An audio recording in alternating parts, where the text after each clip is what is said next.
Hi, everyone, and welcome to Weather with J7409, the name you know, the news you can use.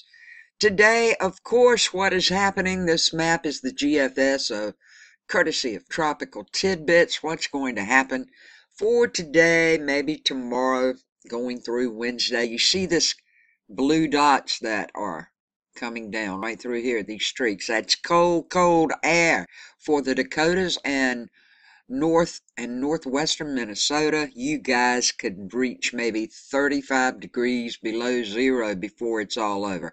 We have the warm air down south pushing up, warming things up just a tad along in these areas, and especially the Gulf Coast, where today everyone around the Gulf Coast areas, you could have some severe thunderstorms. Then later on, we're going to have a swath of snow that's going to reach down and move across. That could bring some snow. I'm not expecting a storm at this particular time, but we could get some snow. And of course, we got another system moving in the west. I'll turn it on, tell you how all this is coming together. Okay, a couple of surface high pressure systems are going to make their way through the northern tier of the U.S., bringing these bitterly cold air temps. Now, the high temperatures of 20 to 40 degrees below average, which is equaling around 30 to 35 below zero, are forecast for the northern and central plains and to the upper Midwest, with pockets of more than 40 degrees below average in Montana today. Now, the wind chill advisories are in effect through this morning in parts of the northern plains and the upper Midwest. And then we got a strong cold front that's going to spread cold temperatures into parts of the southern plains as well. Though just to the south, the temperatures are going to warm up 5 to 15 degrees above average. That's expected in Texas and the southeastern U.S., along with the cold air to the north. Some light to moderate snow is possible as this upper level energy traverses across a region.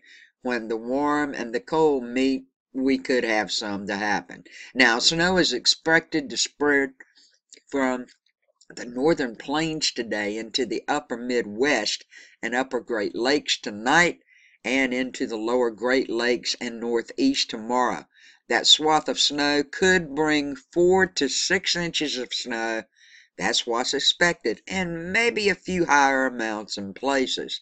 Now, as a warm front approaches and lingers near the Gulf Coast, the flow of moisture is going to return, and showers and thunderstorms are forecast to overspread the Gulf Coast states for the next couple of days. There is that chance of severe weather across the central Gulf Coast today, and you could get rain of 1 to 2 inches. That's what it's looking like. But when you move just a little farther north, some light freezing rain is possible for portions of central and southern plains areas and the middle Mississippi Valley.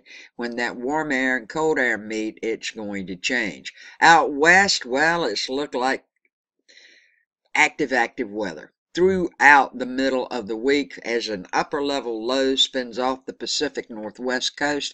An additional upper level energy passes through tonight and tomorrow.